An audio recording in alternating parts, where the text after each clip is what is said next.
Good afternoon, a very good afternoon to our most revered Guruji, Dr. Ashok Kumar Mohanty sir, Dr. Milendra Rao sir, Dr. Narendra Gupta sir, Dr. Mahesh Chandra sir, हमारे most senior and respected mentor doctor Manoj Jaiswal sir, हमारे respected and senior mentor doctor Dilip Jani sir, doctor M B Mahadik sir, doctor S Anand sir और doctor Shashikant Shinde sir, और हमारे सभी respected IHF family members. तो सबसे पहले मैं हमारी आईएचएफ फैमिली की ओर से हमारे respected and senior mentor doctor Dilip Jani sir का वेलकम करता हूं। Welcome sir, a very good afternoon sir. Thank you sir, thank you sir, good afternoon. तो जैसा कि आप सभी को पता है कि आज जो टर्न है, अपना केस जो है हमारे respected and senior mentor doctor Dilip Jani sir ने प्रेजेंट किया है, उसी को लेकर हम आज की बीसी करने वाले हैं। Over to you sir. Thank you sir, thank you sir. My pleasure sir.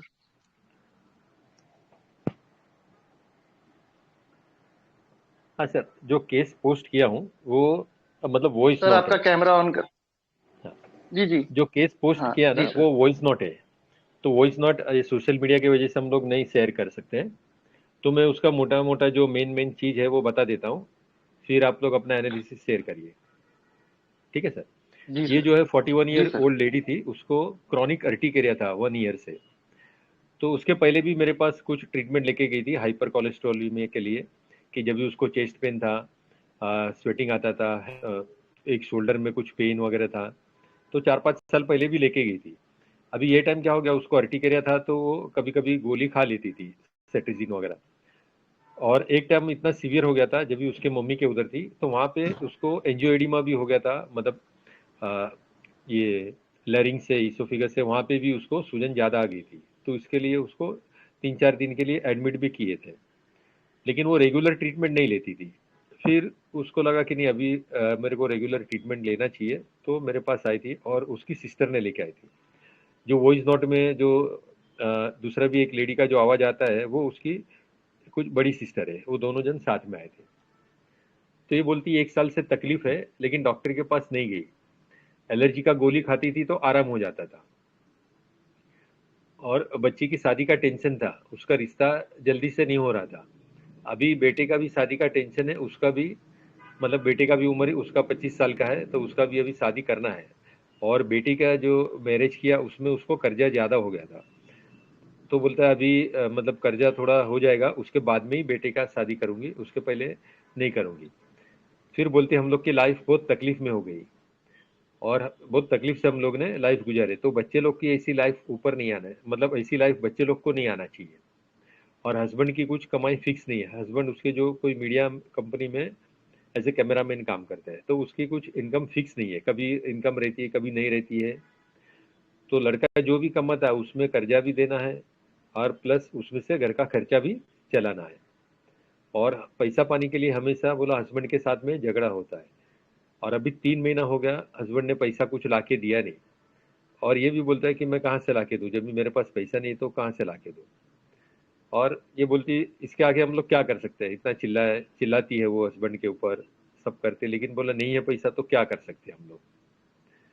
मतलब उसका और हस्बैंड का पैसे को लेके हमेशा झगड़ा होते रहता है। और फिर उसकी जो सिस्टर आई थी वो भी बोलती कि जो बेटी की शादी किया उसमें मेन रोल इसका ही था, इसने वीसी लगाई थी, दूसरा सब इधर उधर से पैसे का अरेंजमेंट करके जो मेन जिम्मेदारी उठाई थी वो इसने उठाई थी, हस्बैंड का इतना कुछ रोल नहीं था, हस्बैंड ने उतना कुछ ध्यान नहीं दिया था। फिर ये भी बोलती कि मेरे को यही फिक्र रहती है कि अगर मैं नहीं रहूंगी तो मेरे बच्चे लोग का क्या होगा। और मैं कभी मेरे बच्चे लोग के ऊपर चिल्लाई नहीं, हस्बैंड के ऊपर ही चिल्लाते रहती, उसके ऊपर ही गुस्सा आता है ज़्यादा, बच्चे लोग पे नहीं आता है। फिर मैंने पूछा था कि आपका स्वभाव कैसा है, तो उसकी सिस्टर ने बोली कि उसको जैसा मांगता है गुस्सा तो बहुत आता है, जैसा उसको मांगता है अगर वैसा नहीं है तो उसको बहुत गुस्सा आता है।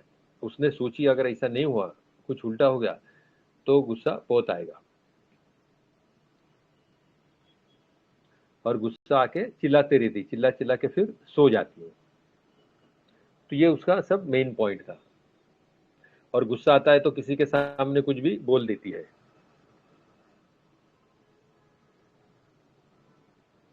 और मैंने पूछा हस्बैंड को कुछ बैड हैबिट वगैरह है, तो बोला नहीं ऐसा कुछ भी नहीं, सिर्फ सिगरेट पीते हैं ज़्यादा।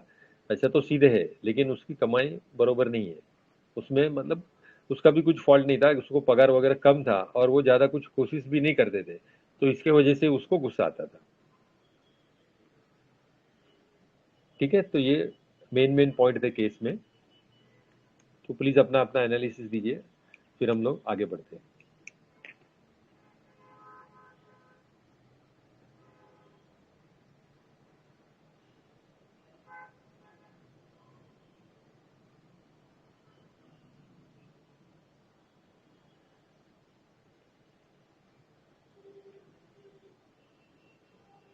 सभी ने अच्छा अंडरस्टैंडिंग डाला है, और एक दो डॉक्टर ने मेडिसिन क्रैक भी किया, लेकिन ये फर्स्ट पार्ट है, ये जो फर्स्ट पार्ट है ये मेरे पास आई थी जून 1 जून 23 जून 23 में। उसके बाद में फर्स्ट मेरा प्रिस्क्रिप्शन रॉन्ग गया था, तो फर्स्ट प्रिस्क्रिप्शन रॉन्ग गया, फिर 10 दिन के बाद में जब ये आई तो वापस मैंने एनालाइज किया, फिर मेरे ध्यान में दो मेडिसिन आती थी, तो उसमें से एक मेडिसिन मैंने दिया। एक मेडिसिन देके मतलब 200 पोटेंसी में बीडी दिया था 3 डेज। उसके बाद में उसका अर्टिकेरिया कम हो गया, उसका जो गुस्सा वगैरह था वो भी कम हो गया। फिर आती थी जब भी तो मैं एसएल देता था, छोटा मोटा कंप्लेंट करती थी। लेकिन अभी फिर वापस मेरे पास दिसंबर में आई, 29 दिसंबर में। तो 29 दिसंबर का जो वर्जन था मेन एसिडिटी के लिए आई थी, तो वो वर्जन मैंने लिखा है, वो वर्जन मैंने कंसीडर किया, और लास्ट टाइम का थोड़ा रूब्रिक्स लिए, तो वो हिसाब से फिर उसको दूसरी मेडिसिन जो नेक्स्ट बेस्ट मेडिसिन जो बोलते हैं वो आती थी, तो वो उसको दिया 200 पोटेंसी में बीडी फॉर 3 डेज, जब से लेके बाद में अभी तक उसको एसिडिटी नहीं हुई और अर्टिकेरिया भी नहीं हुआ।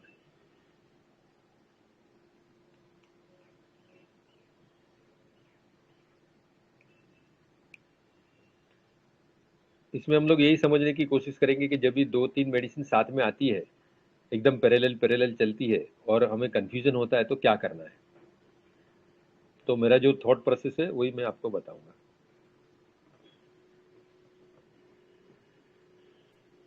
Dilip sir, good morning. Good afternoon sir. मैं ये बोल रहा हूँ सर, मुझे तो ये आप जैसे केस नरेट किए तो मुझे तो ये वैनिला का फील आ रहा है सर। हाँ बोलिए ना सर, कैसा। Ailment from care worry loved one, anxiety children about कि बच्चे को शादी करना है, क्या कैसे होगा। और एक वो कहती है कि इसके मन का नहीं हुआ तो बहुत गुस्सा करती है। तो एक है कि anger will things not go after this, है ना सर? Yes sir. हाँ, anger will if things do not go after his.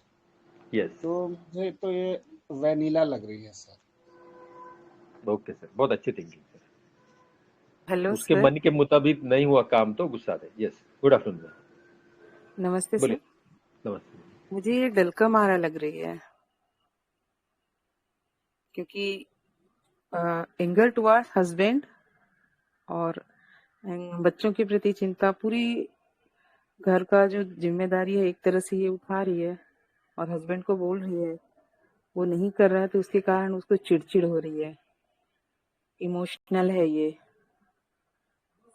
बच्चों की चिंता भी है, सब तरह की चिंता करने वाली है, चिड़चिड़ाने वाली, गुस्सा निकाल देने वाली लेडी लग रही है।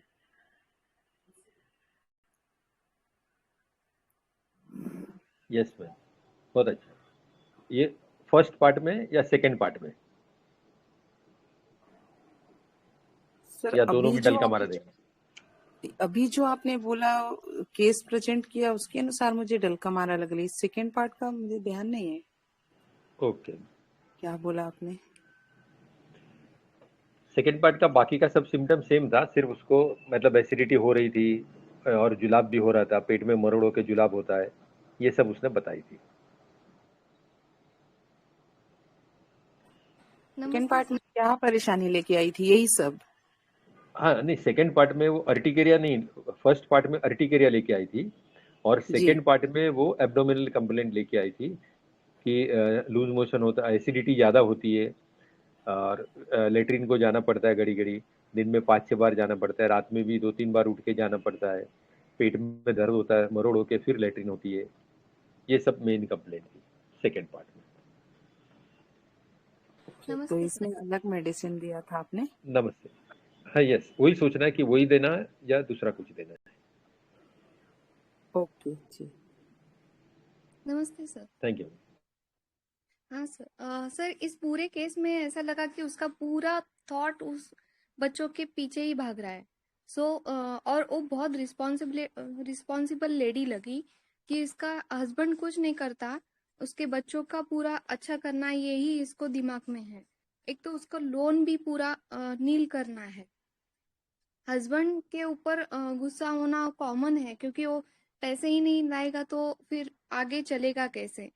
इसीलिए मेरे रूब्रिक ऐसे होंगे कि एंजाइटी चिल्ड्रन अबाउट सबसे मार्क्ड रूब्रिक लगा मुझे। और सेकेंड पार्ट में देखा जाए तो कंप्लेनिंग, और उसके बाद ये लगा कि रिस्पॉन्सिबिलिटी टेकिंग टू सीरियसली, और एक फियर ऑफ पॉवर्टी। फिर ऐसे देखा जाए तो 3 रेमेडी आएंगे, ये कॉमन रूब्रिक लिया तो कैल्केरिया, सेपिया और अर्सेनिक। अभी वो उसके तकलीफ को लेके इतना फिक्र नहीं कर रही है, सो फ्रियुलस ये रूब्रिक उसमें ऐड किया।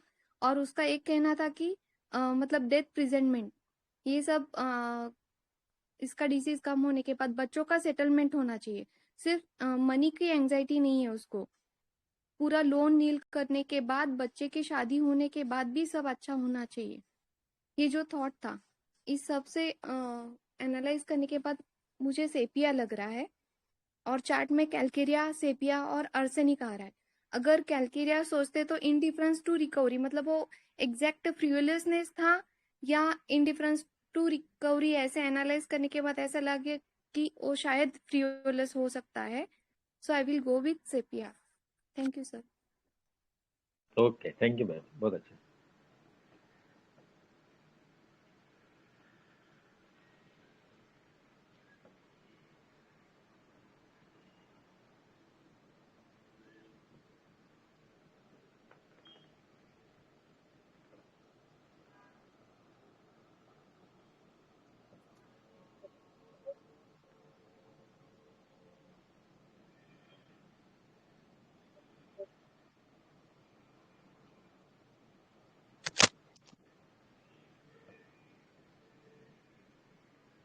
नमस्ते सर।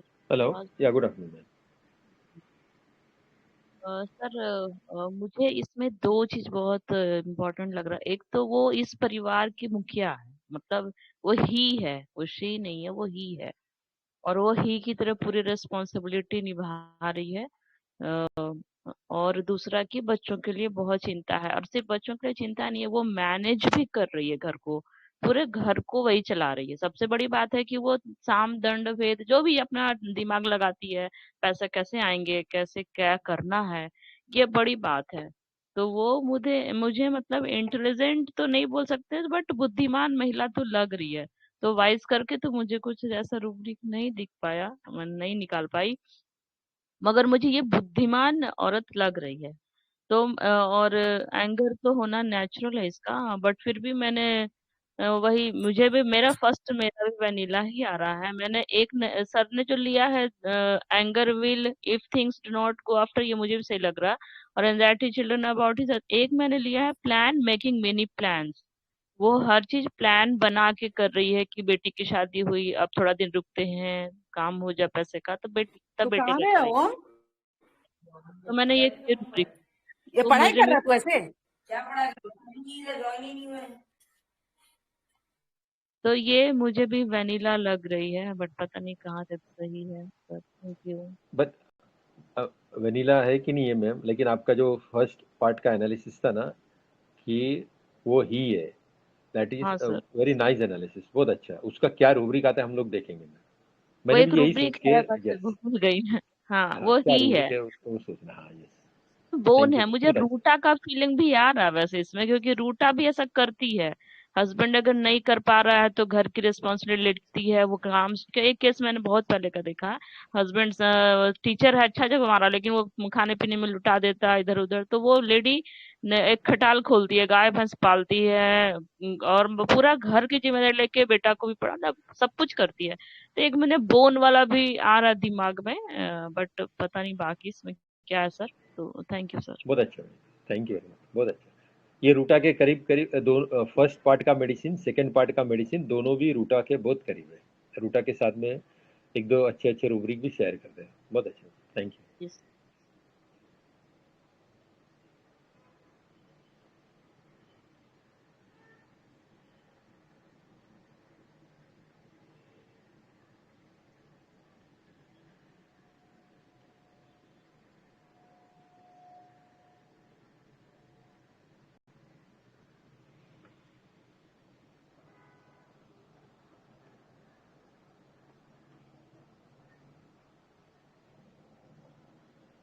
जी और बताइए, कोई ऐड करेंगे? बात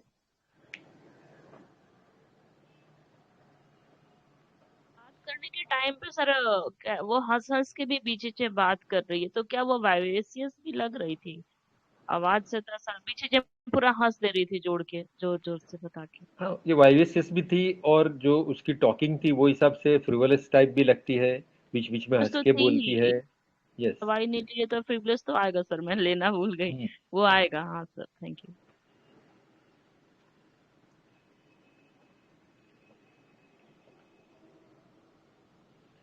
लेकिन देखो, वाइवेसियस है, फ्रिवोलस है, ये सब मतलब हमारा इंटरप्रिटेशन है। हम लोग सोचते हैं तो ये राइट भी हो सकता है, कभी रॉन्ग भी हो सकता है। तो मैंने भी इनिशियली फ्रिवोलस लिया था, तो मैं रॉन्ग गया था, और उसके बाद में भी फ्रिवोलस लिया मैंने, लेकिन जो मेडिसिन है फ्रिवोलस कवर नहीं करती है, ओके। तो वो हिसाब से वैसा मैंने मेडिसिन दिया था। चार्ट में बताऊंगा। Okay sir, thank you.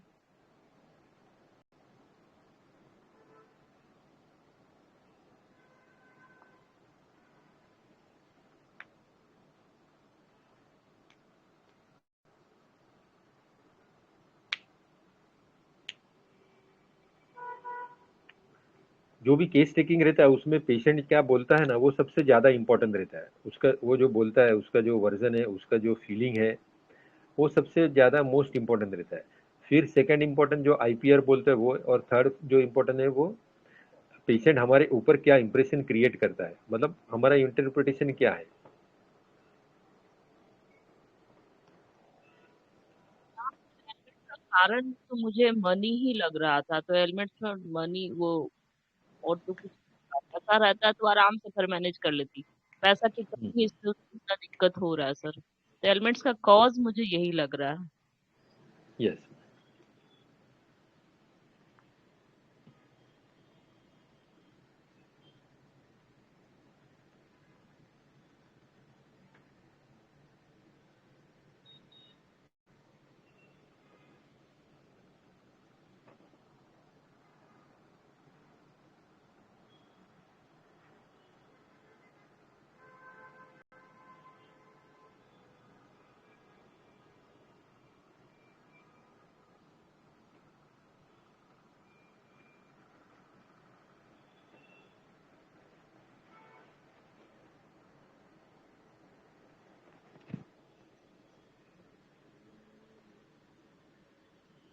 और भी क्यों आगे आएंगे?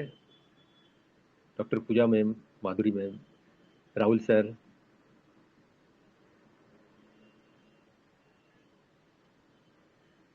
Good afternoon sir.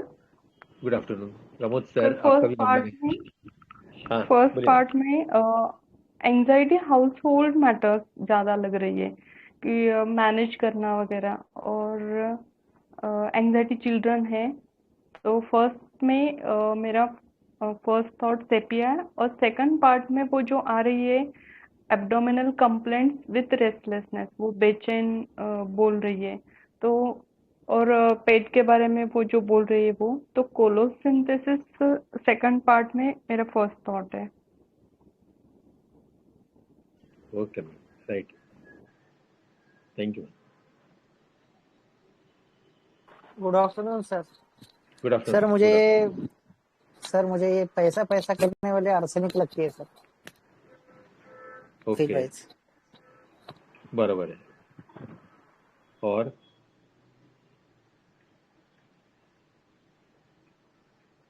और सेकंड डीडी सर मुझे लैकेसिस लगता है सर, उसकी मैथमेटिक एबिलिटी बहुत अच्छी लगी सर, ऑब्जेक्टिव रीजनेबल लगती है, वाइवेशियस है, राइट तो मुझे लैकेसिस भी डीडी लगता है। एक्चुअली सब पे गुस्सा करती है, सबकी केयर करती है, लेकिन हस्बैंड पे गुस्सा ज्यादा कर रही है। राइट जिधर से पैसे आ रहा है उनको प्यार वगैरह दे रही है, और हस्बैंड पैसे नहीं दे रहे तो फिर उसको कुछ देखती नहीं है, तो वो आर्सेनिक भी लगती है मुझे सर, आर्सेनिक और लैकेसिस डीडी में है मेरा। Right sir, thank you sir. Thank you sir. Hello sir. Hello, hello. Good afternoon. हाँ सर, मुझे भी ये आर्सेनिक लग रही है, पैसे के पीछे भागने वाली, और जो कमा के देता है उसे उनको रिस्पेक्ट देने वाली, अच्छे बोलने वाली, और जो नहीं दे रहा है उसे टोकरे या डांटने वाली, ये पूरा बिजनेस थॉट करने वाली arsenic, only profit, thinking about profit profit profit. Right,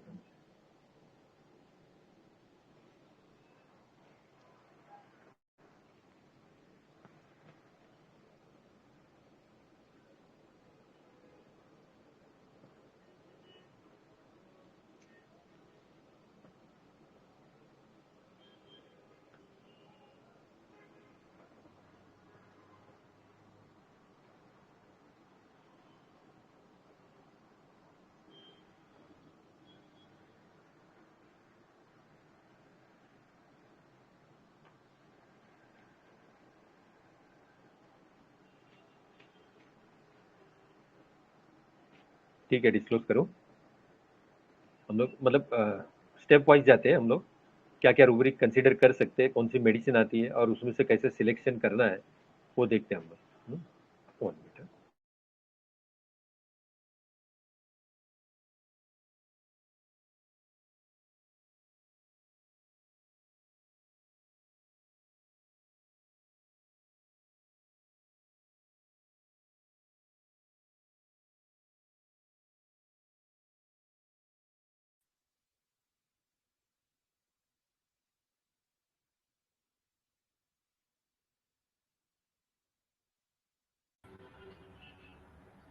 screen दिख रही सबको? हेलो। Yes sir. जी sir. Yes. Thank you sir.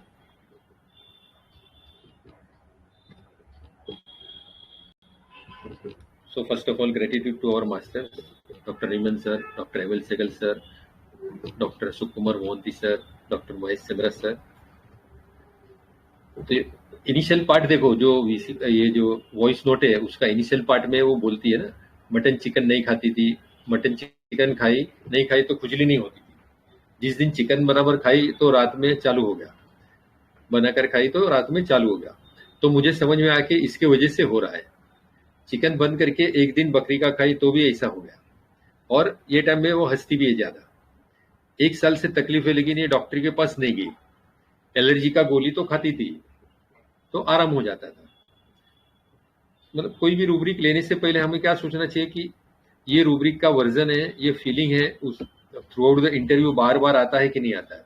अभी एक ही टाइम अगर कुछ बोल दिया तो उसके ऊपर से रूब्रिक उठाएंगे तो गलत जाने का चांस रहता है। अभी ये वर्जन पे, ये फीलिंग पे क्या रूब्रिक आएगा?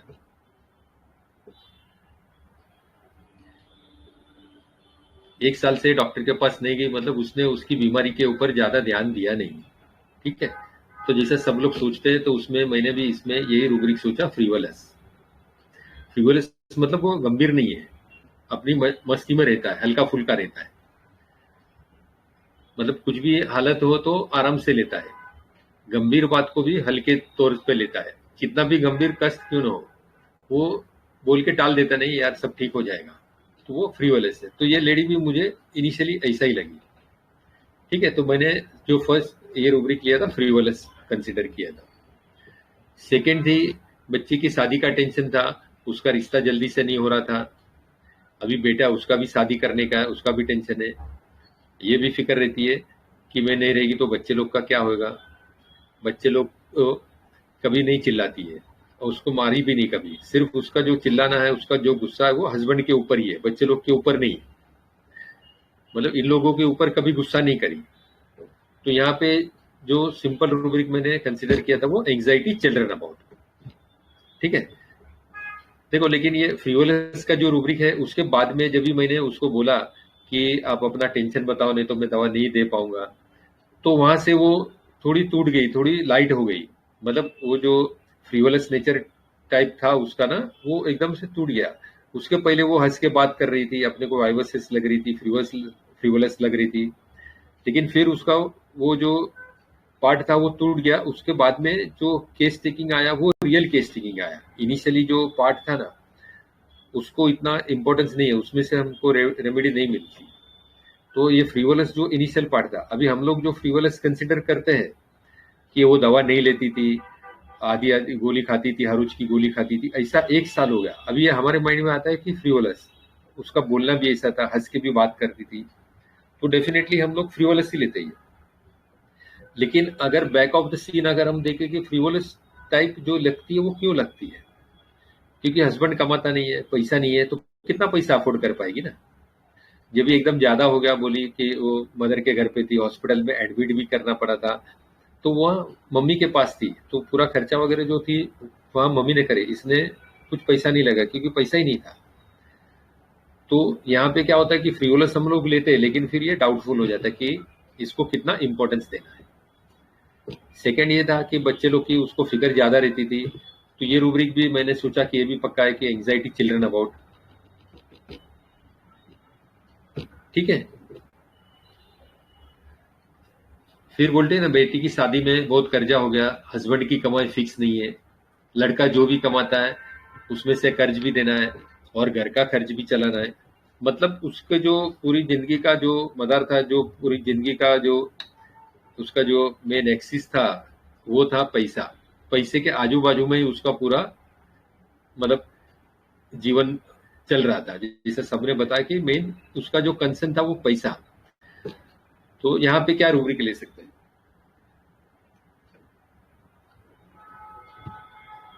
हेलो,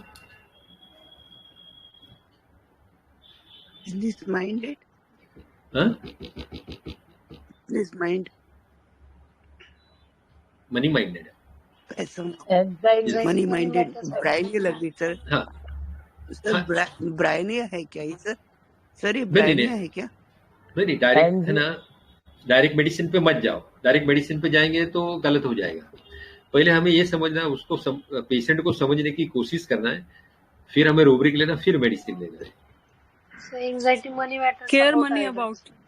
यस यस, हाँ, केयर फुल ऑफ मनी या एंजाइटी मनी मैटर, तो मैंने यही रूब्रिक लिया था, एंजाइटी मनी मैटर्स अबाउट। तो अभी देखो ये 2 रूब्रिक डालेंगे ना, anxiety money matters, anxiety children, frivolous. और फिर वो बोल रहे थे ना कि मैं चिकन खाती हूँ, मटन, चिकन नहीं तो फिर मैं बकरे का खाई, फिर भी ऐसा हो गया। तो मेरे माइंड में आया ये गवर्नमेंट। तो ये तीनों लेके, ये 4 रूब्रिक लेके फ्रीवोलस को मैंने इतना ज्यादा इंपॉर्टेंस नहीं दिया। तो 4 रूब्रिक लेके मैंने उसको फर्स्ट टाइम में कलकेरिया दिया था। बाकी जो मतलब पार्ट था वो मैंने अवॉइड कर दिया। तो यहाँ पे मैं गलत हो गया था, क्योंकि जो बाकी का पार्ट जो था, वो जो बोल रही थी, वो मेन इंपॉर्टेंट पार्ट था। ये देखो उसका ये लाइफ का जो सिचुएशन है उसके हिसाब से भी ये पार्ट हो सकता है, anxiety money matter, anxiety children, ठीक है। फिर जब भी नेक्स्ट टाइम आई तो मैंने और ज्यादा सोचा डीप में कि और क्या ले सकता है बोल। फिर देखो ये बोलते हैं ना, पैसा पाने के लिए हमेशा उसका झगड़ा होता रहता है, हस्बैंड का और मेरा हमेशा पैसे के बीच के, पैसे को लेकर ही झगड़ा होता है। और जो गुस्सा आता है उसको हस्बैंड के ऊपर ही आता है, क्योंकि वो उतना एम्बिशियस नहीं है और पैसा कमाने के पीछे भी ज्यादा है नहीं कि मेरे को इधर उधर करना मांगता है, कुछ पैसा ज्यादा कमाना मांगता है। मतलब एकदम सीधा साधा है। अगर कोई किसको मुसीबत में देखा तो भी वो उसको हेल्प कर देता है। जहाँ पे वो जाता है तो वहाँ कभी 2 महीना 3 महीना उसको पेमेंट भी नहीं दिया तो घर पे लाके कुछ देता नहीं। घर पे आना, खाना पीना और सो जाना, वापस काम पे जाना, कभी नहीं जाना। मतलब उसको जिम्मेदारी, रिस्पॉन्सिबिलिटी ऐसा कुछ था ही नहीं। पैसा आएगा तो भी पूरा ये है कि मैंने पूछा था कि वो कुछ गलत लाइन में तो नहीं है ना? तो बोला नहीं, सिगरेट पीते हैं ज्यादा, उसके लिए मेरे पास एक टाइम आए थे दवाई लेने के लिए। उसके अलावा उसको कोई मतलब बुरी आदत नहीं है, या दोस्त लोग के पीछे जाके खर्चा करते, ड्रिंक्स वगैरह करते, या और कुछ गलत लाइन में, वैसा भी नहीं है। आदमी सीधा है। तो हस्बैंड से उसको कुछ मतलब ये नहीं था कि हस्बैंड के ऊपर ये नहीं था कि मेरा हस्बैंड खराब है, वैसा टाइप का नहीं था। और हस्बैंड के ऊपर हमेशा ये चिल्लाते रहती थी, ये इसके बारे में ही चिल्लाते रहती थी। तो यहाँ पे क्या कंसीडर कर सकते हैं?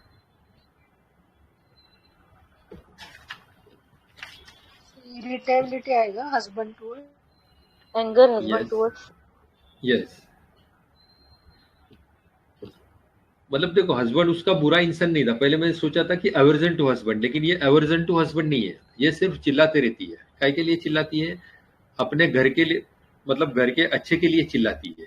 अगर दूसरे के ऊपर चिल्लाती है, केयर करती है, उसके वजह से वो चिल्लाती है। बाकी उसका चिल्लाने का कुछ वजह नहीं है। हस्बैंड से उसको कुछ शिकायत नहीं है। वो पैसा कमा के नहीं देता है, वही उसको शिकायत है, बाकी उसको कुछ शिकायत नहीं है।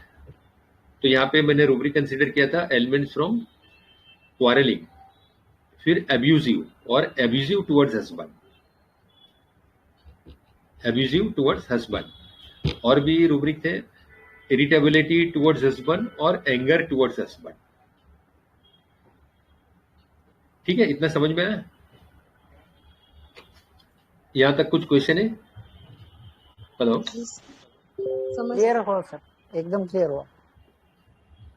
ठीक है।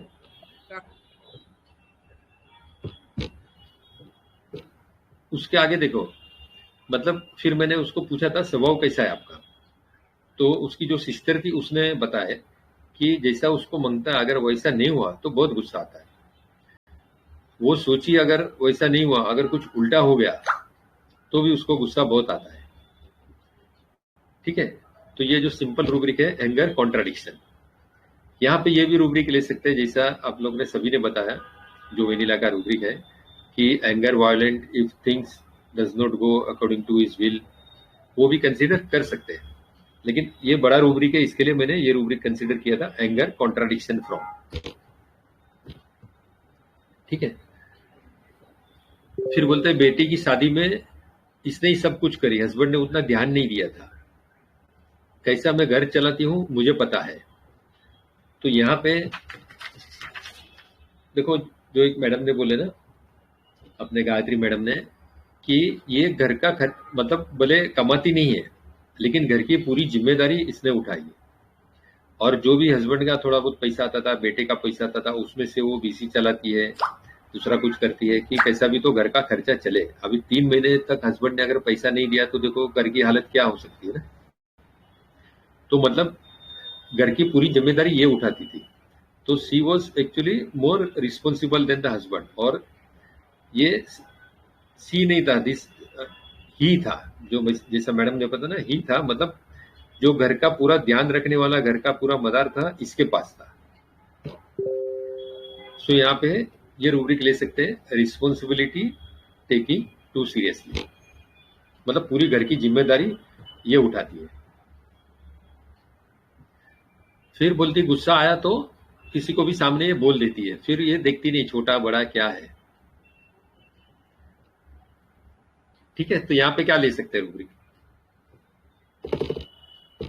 Hide himself. Hide himself. और sir anger beside one self.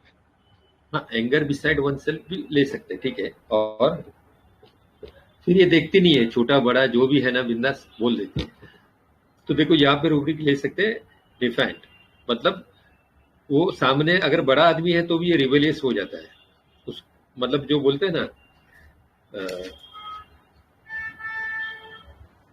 हम लोग बहुत जन को बोलते हैं ना कि कोई भी आदमी रहेगा ना तो ये भीड़ जाएगा, उसको कुछ डर नहीं लगेगा, मतलब बिंदास टाइप का जो रहेगा ना, वैसा टाइप का, दैट इज डिफेंड। बड़ा आदमी रहेगा ना तो भी ये भीड़ जाएगा।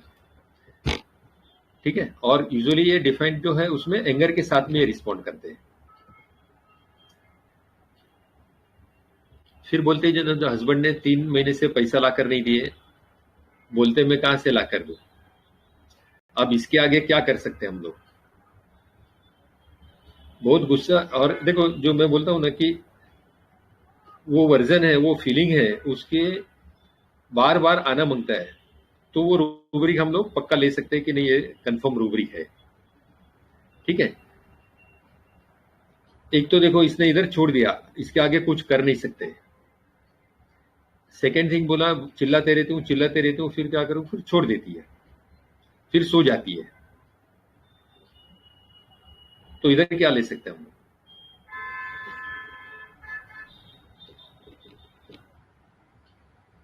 He's with eyes closed.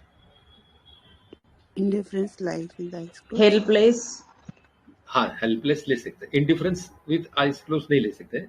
Helpless एक टाइम कंसीडर कर सकते हैं। और ये जो रूब्रिक है ना हम लोग यूजुअली मिस कर देते हैं, लेकिन बहुत काम का रूब्रिक है, बहुत अच्छा रूब्रिक है।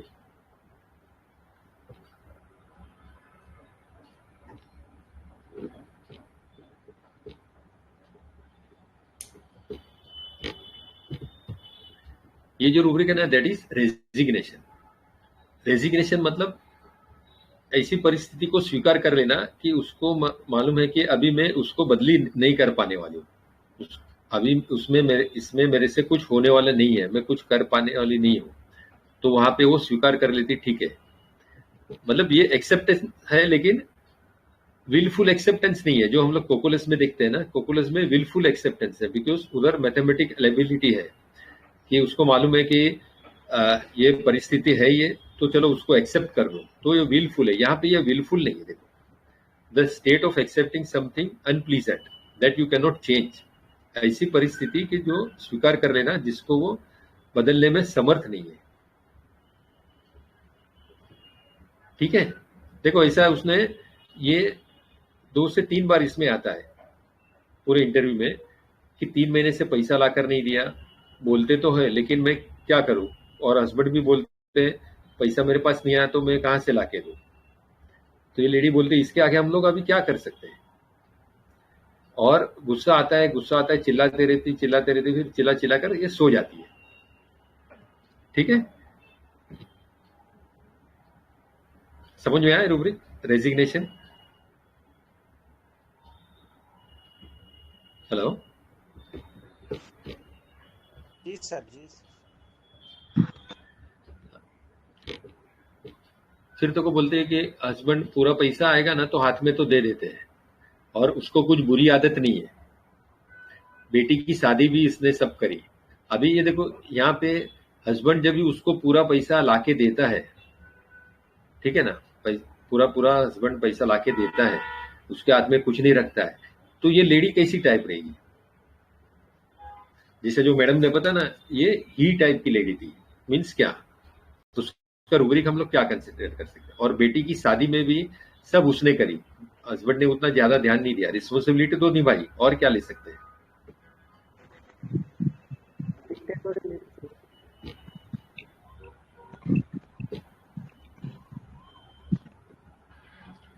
और देखो हम लोग ये कंसीडर कर सकते हैं, लेडी रहेगी डिक्टेटोरियल टाइप लेडी रहेगी। ठीक है, हेलो जी यहाँ तक कुछ क्वेश्चन है? सर डॉगमेटिक ले सकते हैं क्या? हाँ ले सकता है। डॉगमेटिक मतलब वो चेंज नहीं होती है ज्यादा। ये शायद कंप्लीट में है ना, ये रूब्रिक कंबाइन कर दिया है, डिक्टेटोरियल डॉगमेटिक। सिंथेसिस में ना दोनों अलग अलग दिया है।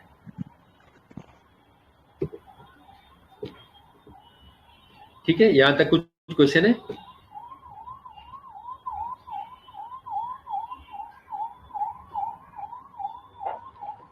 सर रेजिग्नेशन को एक बार और बता दीजिए।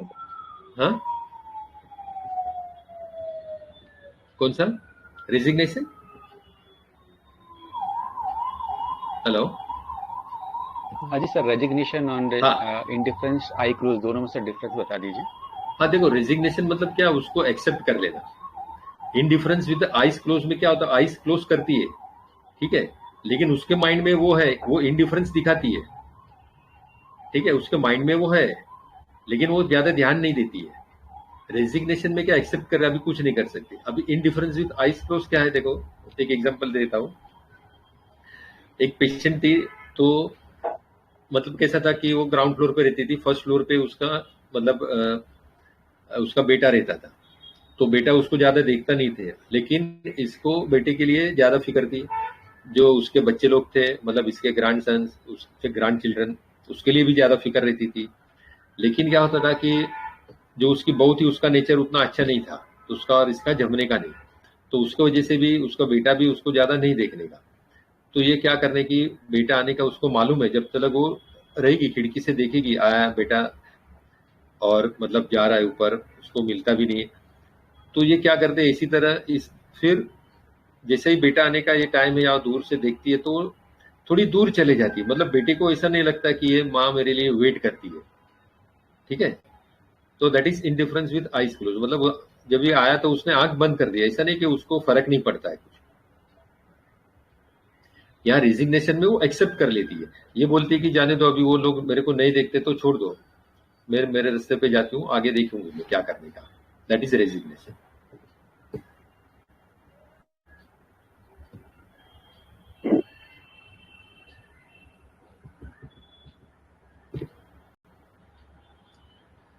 तो ये देखो सब रूब्रिक कंसीडर करेंगे तो हमारे पास ये डल का हमारा क्लियर कट आती थी। तो पहले मैंने उसको कलकेरिया दिया था, सेकेंड टाइम जब ये आई तो ये दिया था डल का हमारा। उसके बाद में भी देखो और भी रेमेडीज जो क्लोज पेरेरल चलती है, सीपिया है, सल्फर है, लाइको है, स्पॉन्जिया, इग्नेशिया, ये सब मेडिसिन भी बहुत क्लोज चलती थी।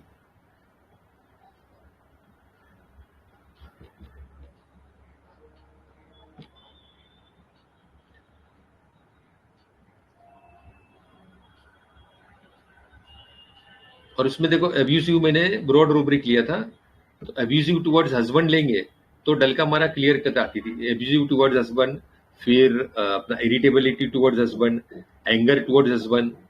मेरे माइंड में उस टाइम में डल का हमारा भी चल रही थी, और दूसरी है स्पोंजिया, लाइकोपोडियम, ये रेंज में भी मेडिसिन चल रही थी, ठीक है।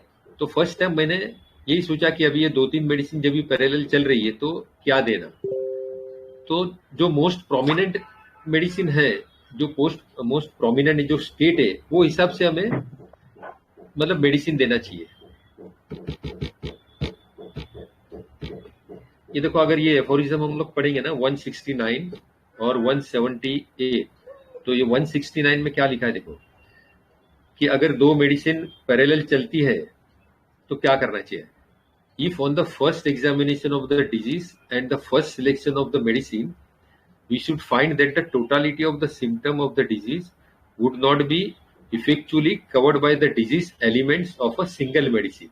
मतलब सिंगल मेडिसिन ये कवर नहीं करती है, owing to the insufficient number of the known medicine, but that 2 medicine contained for the preference in the point of appropriateness, one of which is more homeopathically suitable for one part। मतलब एक part के लिए एक medicine ज्यादा appropriate लगती है और other part के लिए अदर मेडिसिन अप्रोप्रिएट लगती है। The other part for another part of the symptoms of the disease, it is not advisable after the employment of more suitable of the 2 medicine. मतलब एक medicine ही हमको administer करने हैं, 2 medicine mix करके या 2 medicine साथ में एडमिनिस्टर नहीं करना है, ठीक है।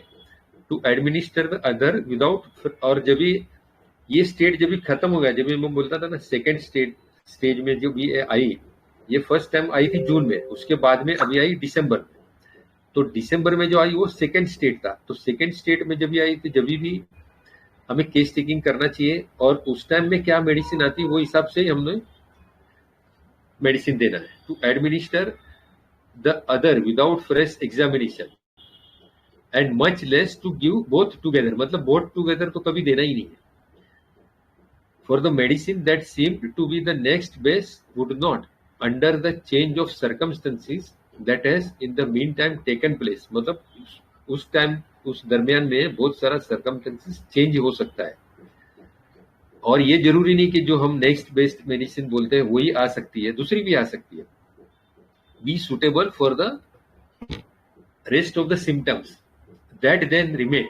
मतलब उस टाइम में जो केस टेकिंग किया, उस टाइम में जो सिम्टम्स आया, वो हिसाब से मेडिसिन देना पड़ता है। In which case consequently a more appropriate homeopathic remedy must be selected in place of the second medicine for the set of the symptoms as they appear on the new inspection.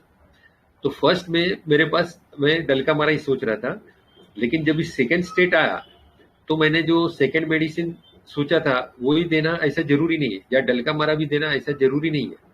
उस time में कौन सा symptoms ज्यादा prominent है ना, वो हिसाब से हमको मेडिसिन देना है।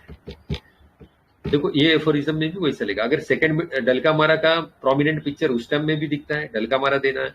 अगर दूसरी जो मेडिसिन हमने सोचे वो अगर प्रोमिनेंट है तो वो देना है, या और जो थर्ड मेडिसिन है, जो भी मेडिसिन का सिम्टम्स ज्यादा प्रोमिनेंट है वही हमें देना है। इसमें भी देखो क्या लिखा, hence in this as in every case where a change of the morbid state has occurred, the remaining set of the symptoms now present must be inquired into, मतलब वापस से अभी केस टेकिंग करने का, and without paying any attention to the medicine which at first appeared to be the next in the point of suitableness. Another homeopathic medicine as appropriate as to the new state before us must be selected. और कोई medicine अगर आती है तो वो हमें select करनी चाहिए। If it should so happen, मतलब ऐसा भी हो सकता है कभी, as is not often the case, मतलब ज्यादा करके नहीं भी होता है, that the medicine which at first appeared to be the next best seems still to be well adapted for the morbid state that remains, so much the more still it merit our confidence and deserves to be employed in the preference to another. मतलब जो हम लोग सोचे थे कि second best medicine है, अगर उसका भी सिम्टम्स अगर प्रोमिनेंट रहेगा तो that medicine should be selected.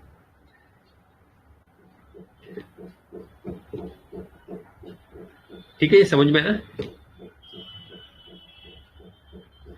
सबसे देखो हमारा वीकेस्ट पॉइंट जो है ना, हम लोग तीन कंसिडर करते हैं, मटेरिया मेडिका, रेपर्टरी और ऑर्गेनोन। तो हमारा जो वीकेस्ट पार्ट जो होता है ना वो ऑर्गेनोन का है। रेपर्टरी हम लोग कैसा भी तो मतलब जो मार तोड़ के निकाल लेते हैं, मटेरिया भी उसमें से सिम्टम हम लोग कवर कर सकते हैं और मेडिसिन दे सकते हैं, लेकिन सबसे डिफिकल्ट जो पार्ट है ना समझने के लिए वो हमारे पास ऑर्गेनोन है। लेकिन जब भी हम लोग किधर किधर अटक जाते हैं तो उसका सॉल्यूशन अगर हम लोग ऑर्गेनोन में ढूंढे तो किधर न किधर तो उसका सॉल्यूशन लिखा ही रहता है, सिर्फ हमें ढूंढने की कमी रहती है। सो फर्स्ट पार्ट जो था उसमें मैंने डलका मारा ही दिया था, डलका मारा 200 दिया था बीडी फॉर 3 days, वहां से उसका अर्टिकेरिया जो कम हो गया था। फिर उसके बाद में मेरे पास 3-4 बार फॉलोअप आई, छोटा मोटा कंप्लेंट करी कि पैर में दर्द होता है, ये होता है वो होता है, लेकिन बाद में कुछ मेडिसिन मैंने रिपीट नहीं करी।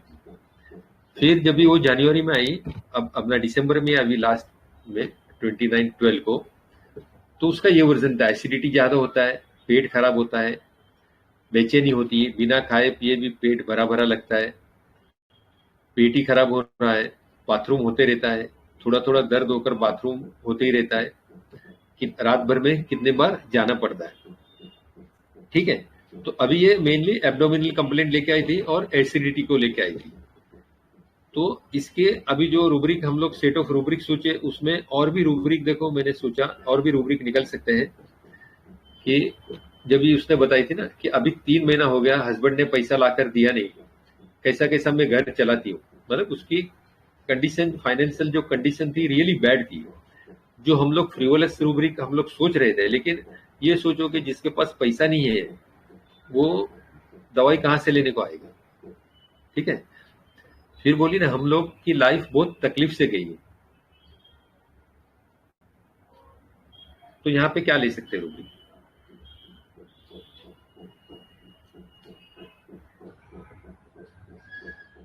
मेजरेबल कंडीशन ले सकते हैं क्या? और मेजरेबल और पुअर जैसे फीलिंग आ रही है। यस, क्या तो यहाँ पे मैंने सोचा था ये रूब्रिक पैथेटिक, मतलब हम लोग को भी इसके फील आना चाहिए कि उसकी कंडीशन एकदम पीटी के जैसा है, सैडनेस है, एकदम दयनीय कंडीशन है। ठीक है, तो ये पैथेटिक कंडीशन प्लस आगे का जो सेट ऑफ रूब्रिक्स है, जो जो रूब्रिक हमने कंसीडर किए थे, देखो डलका मारा तो दिए था, अगर डलका मारा रहती थी फर्स्ट टाइम में उसने आई थी तो उसने एसिडिटी का कुछ बताई नहीं थी, ओनली अर्टिकेरिया का बताई। उसमें से हम लोग ने मेंटल स्टेट पूछे तो मेंटल स्टेट हमको मालूम पड़ा, ठीक है। फिर जब नेक्स्ट टाइम आई तो अर्टिकेरिया तो नहीं था उसका, अर्टिकेरिया नहीं था उसका, मेन प्रॉब्लम था एसिडिटी का। एंगर वगैरह था लेकिन वो भी पहले के हिसाब से थोड़ा कम हो गया था। तो डल्का मारा के अलावा जो नेक्स्ट बेस्ट मेडिसिन जो आती थी, जो रूब्रिक हम लोग कंसिडर किया था, तो मैंने सोचा था लाइकोपोडियम। और जो हमने कंसिडर किया था डिक्टेटोरियल, ये लेडी जो है ना डिक्टेटोरियल है, जब भी तो पेशेंट मतलब हस्बैंड उसको सब पूरा पेमेंट ला के देता है। और देखो इतनी बड़ी जिम्मेदारी की बेटी की शादी में मेन रोल इसने करी, मतलब परचेसिंग का, फिर सबको इनविटेशन देना, प्लस उसका खर्चा करना, कहाँ से पैसा लाना, कैसा पैसे का अरेंजमेंट करना। तो ये लेडी कैसी डिक्टेटोरियल लेडी है, और dictatorial with the power of love. जो पावर है पूरा घर का, जो मदार है वो अपने पास रहना चाहिए, ये मैंने सोचा। तो यहाँ से मैंने उसको सेकेंड पार्ट में लाइकोपोडियम दिया था, क्योंकि देखो बाकी सब रूब्रिक मैच हो रहा है। रिस्पॉन्सिबिलिटी है, डिक्टेटोरियल है, रेजिग्नेशन, डिफाइंट है, ठीक है, अब्यूजिव है, पैथेटिक है। और ये सोच के मैंने सेकेंड सेट में उसको फिर लाइकोपोडियम दिया था, ठीक है। तो लाइकोपोडियम 200 दिया था बीडी फॉर 3 days। तो जब से बाद में उसका जो एब्डोमिनल कंप्लेंट था वो भी कम हो गया, प्लस अभी अर्टिकेरिया भी उसको नहीं है। तो बहुत टाइम कैसा होता है कि एक ही मेडिसिन काम नहीं करती है। अगर एक मेडिसिन दिया और बाद में थोड़े टाइम के बाद में अगर सिम्टम्स उसका चेंज होता है तो वो हिसाब से हमें मेडिसिन देता है। तो ये लेयर वाइज जो बोलते हैं ना जिगजैग क्योर, जैसा डॉक्टर कैंट ने मेंशन किया है, जिगजैग टाइप ऑफ क्योर। तो मेनी टाइम ऐसा भी होता है कि ये टाइप का भी होता है,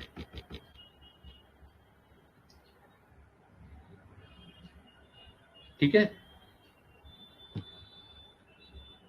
तो means we should be open on all the sides कि book, mind and umbrella it works only when they are open. अगर हम लोग ओपन है तो ही हमारा आगे दिमाग चलेगा, नहीं तो हम लोग एक ही सेट पे जाएगा तो दिमाग चलना बंद हो जाएगा। अगर हम लोग एक ही टाइप का रूब्रिक सोचेंगे कि हंसती है, ये बिंदास बोलती है तो फ्रीवलेस ये, लेकिन हमें ये सोचना कि फ्रीवलेस के पीछे उसका वजह क्या है। एंग्जाइटी मनी मैटर है और पैसा ही नहीं है तो फिर जाएगा किधर ये, ठीक है। So gratitude doctor Praveen sir, doctor Manoj Jaiswal sir and all our IHF family member, thank you, gratitude. Hello sir. हाँ बोलिए। जैसे डल्कामारा और लाइको दोनों को देखा जाए तो एक तरह से ये पूरी पावरफुल और रिस्पॉन्सिबल लेडी लगी, एक तरह से डिक्टेटोरियल ही है ना, तभी तो दोनों दवाई लगी उसको।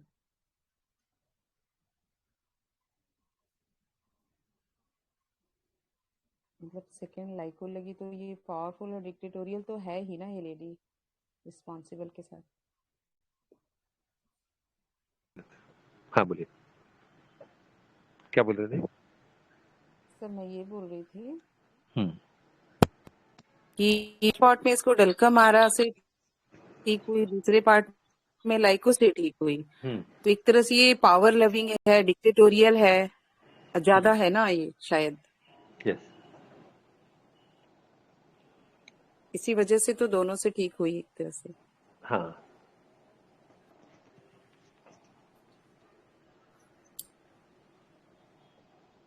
तो सर,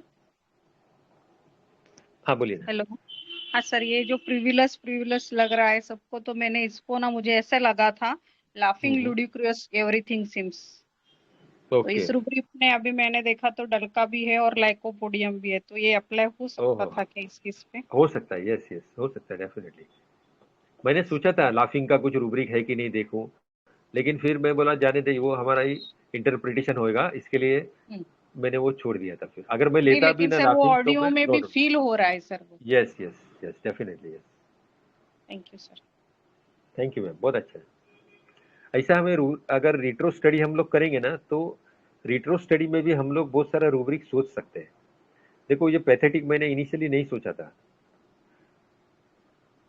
और एक आया था सर मेरे इसमें, चेयरफुल फुलिश। ओके, उसमें वो कौन सा ऐसा रूब्रिक थोड़ा सा, है? अभी वो मैं मिनट देख के बोलूंगी आपको, ऐसा थोड़ा सा अंदर से वो डिस्टर्ब लग रही है, लेकिन still she is trying to show cheerfulness yes, and मतलब अंदर से वो डिस्टर्ब है। देखो, पैसे की उसको हाँ इतनी तकलीफ है, हस्बैंड पैसा नहीं कमाता है, लेकिन ऊपर से वो शो कर रही है कि सी इज चीयरफुल, वाइवेसियस, हाँ, ये लेकिन फील हो रहा है इट इज सर। नॉट। या राइट, डेफिनेटली, बहुत अच्छा। सर लाइको का पैथेटिक कंडीशन ऐसा ही होता है कि मतलब पैथेटिक है फिर भी ऊपर से शो नहीं कर रहा है, कुछ ऐसा ही होता है क्या? पॉसिबल है। यूजुअली तो लाइको में जब भी मैंने पैथेटिक लिया ना, तो मतलब एक टाइप की हेल्पलेस कंडीशन जो होती है ना, वैसे टाइप का है, और एकदम डाउन कंडीशन हो जाती है उसकी।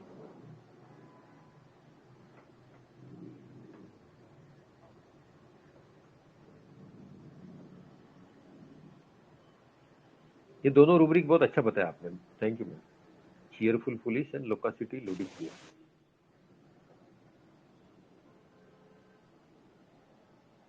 Laughing ludicrous sir. हाँ, सॉरी, लाफिंग लुडिक्रियस। चीयरफुल का क्या बताया? चीयरफुल चीयरफुल का क्या बताया? Cheerful, foolish.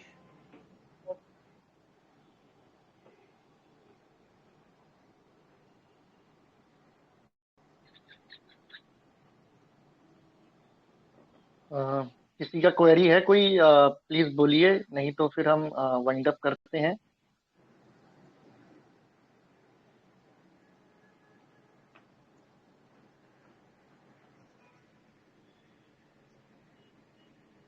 जी ओके तो sir, thank you very much, thank you sir, जी gratitude sir. Doctor Manoj sir, doctor Praveen sir, and all our IHF members. Thank you very much. Gratitude. Deep gratitude to our respected and senior mentor doctor Dilip Jani sir. Wonderful case sir, बहुत ही हटके और बहुत ही difficult case था। बहुत ही मतलब इस case के through हमको बहुत सारे हमारे प्रेजुडिसेस जो हैं वो ब्रेक हुए हैं, बहुत अच्छी लर्निंग हुई है। तो हमारी IHF फैमिली की ओर से आपका बहुत बहुत आभार ये केस प्रेजेंट करने के लिए, और जो ऑर्गेनन का आपने शेयर किया है वो भी सच में बहुत ही वैल्यूएबल है। Thank you sir. Manoj sir, आप कुछ ऐड कर रहे हैं?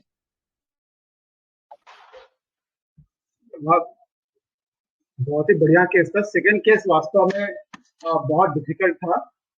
जब हम लोगों ने वर्कआउट किया था इस पे, really it was very difficult to crack. कोई क्रैक नहीं किसी ने। ये लाइकोपोडियम का बहुत ही अलग सेट है, और इसे बताना कब किस तरह से कौन सी मेडिसिन अपने को प्रेजेंट करेगी हम लोग नहीं बता सकते। We should not be prejudice ourself कि ये लाइकोपोडियम होने से ऐसा ही सेट आएगा, रेस्टस ऐसा ही सेट देगा, पल्सेटिला ऐसा ही सेट देगा, ये कोई भी जरूरी नहीं है। मैंने देख रहा हूँ, मेरे पास एक पल्सेटिला मिले जो थप्पड़ मारने वाली है, मक्सॉल की तरह। ये एम्बेडेड में होती है सर पल्सेटिला। तो बहुत ही मजेदार case. Thank you for the presentation. हम लोग इस सेट को याद रखेंगे तो कब मिल जाए ना लाइकोपोडियम, ऐसा बताना मुश्किल है। जी बिल्कुल सर, और जैसा आपने बताया पल्सेटिला अगर हम देखें तो एम्बिटर्ड रूब्रिक में भी है। तो जो नाजुक सी, कमजोर सी, चुलबुली कली जो है वो बहुत ऑपोजिट रूप में भी आपके सामने हो सकती है।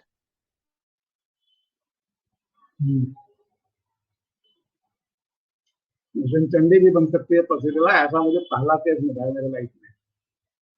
जी बिल्कुल sir. Deep gratitude to our most senior and respected mentor doctor Manoj Jaiswal sir, और हमारे सभी रिस्पेक्टेड IHF फैमिली मेंबर्स आपकी सपोर्ट एंड पार्टिसिपेशन के लिए। तो आज की इस शानदार VC को हम यहीं पर वाइंड अप करते हैं। आप सभी से मुलाकात होगी हमारी नेक्स्ट VC में। Thank you so much. Thank you sir, thank you so much. बहुत अच्छा रहा आज का केस। Welcome sir. बहुत कुछ सीखने को मिला। Thank you so much. जी जी सर।